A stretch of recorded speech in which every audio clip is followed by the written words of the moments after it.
Shalom, salam sehat bagi kita semua.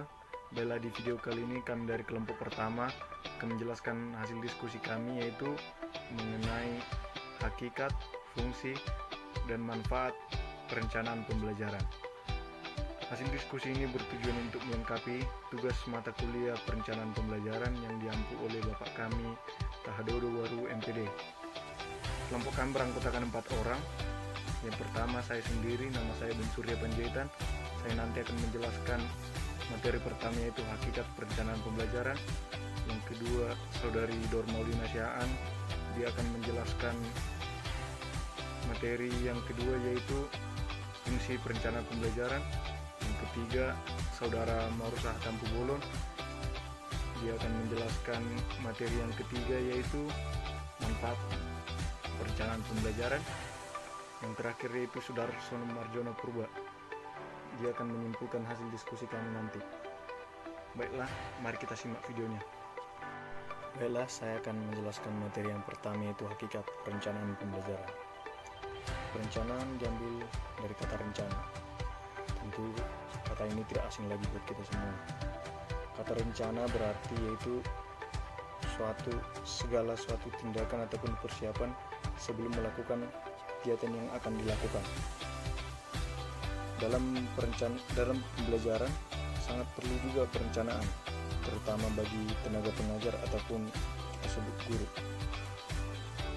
Perencanaan pembelajaran berarti suatu rangkaian yang saling berhubungan dan saling menunjang antara berbagai unsur atau komponen yang ada dalam pembelajaran, atau dengan pengertian lain yaitu suatu proses mengatur, mengkoordinasikan, dan menetapkan unsur-unsur atau komponen pembelajaran.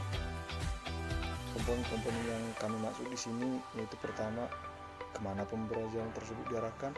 Yang kedua, apa yang harus dibahas dalam proses pembelajaran tersebut. Yang ketiga, bagaimana cara melakukannya.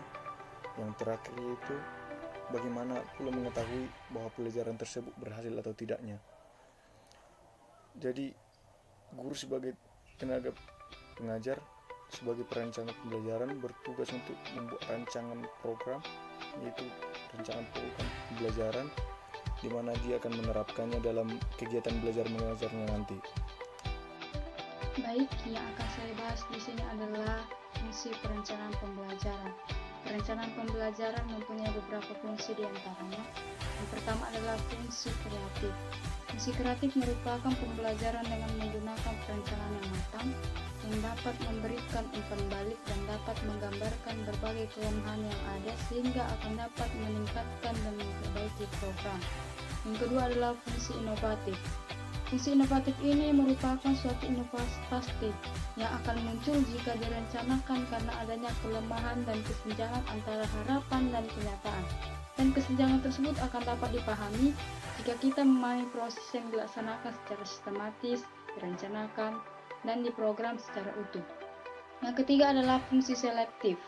Fungsi selektif ini berkaitan dengan pemilihan materi pelajaran yang dianggap sesuai dengan tujuan pembelajaran. Yang keempat adalah fungsi komunikatif. Fungsi komunikatif merupakan suatu perencanaan yang memadai, yang dimana harus dapat menjelaskan kepada setiap orang yang terlibat seperti guru, siswa, kepala sekolah, bahkan pihak eksternal seperti orang tua dan masyarakat. Dan dokumen perencanaan harus dapat mengkomunikasikan kepada setiap orang mengenai tujuan dan hasil yang hendak dicapai dan strategi yang dilakukan. Dan yang kelima adalah fungsi prediktif. Fungsi prediktif merupakan suatu perencanaan yang disusun secara benar dan akurat, yang dimana dapat menggambarkan apa yang akan terjadi setelah dilakukan suatu tindakan yang sesuai dengan program yang telah disusun. Melalui fungsi prediktifnya, perencana dapat menggambarkan berbagai kesulitan yang akan terjadi dan menggambarkan hasil yang akan diperoleh.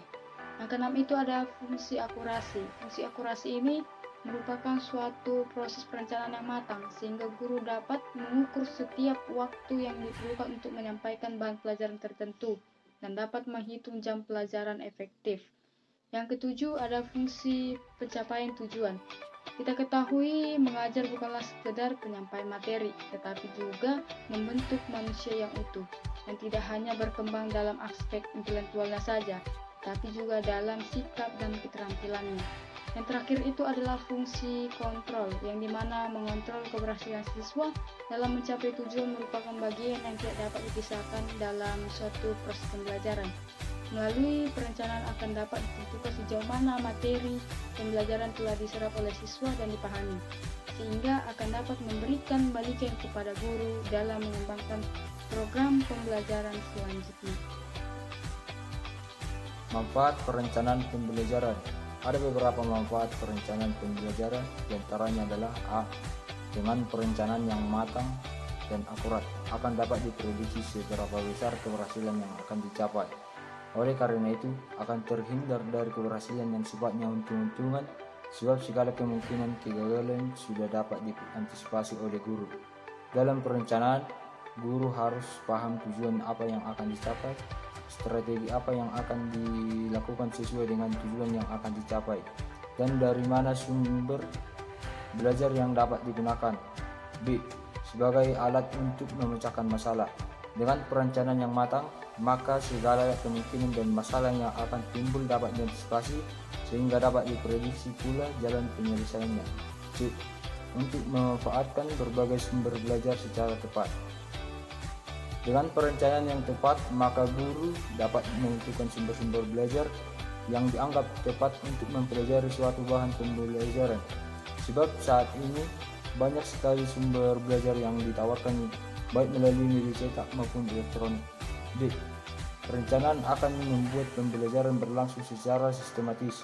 Dengan perencanaan yang baik, maka pembelajaran tidak akan berlangsung seadanya, tetapi akan terarah dan terorganisir, dan guru dapat memanfaatkan waktu seefektif mungkin untuk mencapai tujuan pembelajaran. Perkenalkan, nama saya Sudarso Warjono Purba dari kelompok 1. Saya akan membuat kesimpulan dari materi kami, yaitu hakikat, fungsi dan manfaat pembelajaran. Kesimpulan dari materi ini yang terpenting ialah dari manfaat pembelajaran. Bagaimana supaya dapat manfaatnya yang terbaik? Tentunya kita harus dapat memahami dari fungsi, mulai dari fungsi kreatif sampai fungsi kontrol, agar tujuan pembelajaran dapat tercapai dengan baik. Sekian dari materi kami. Terima kasih.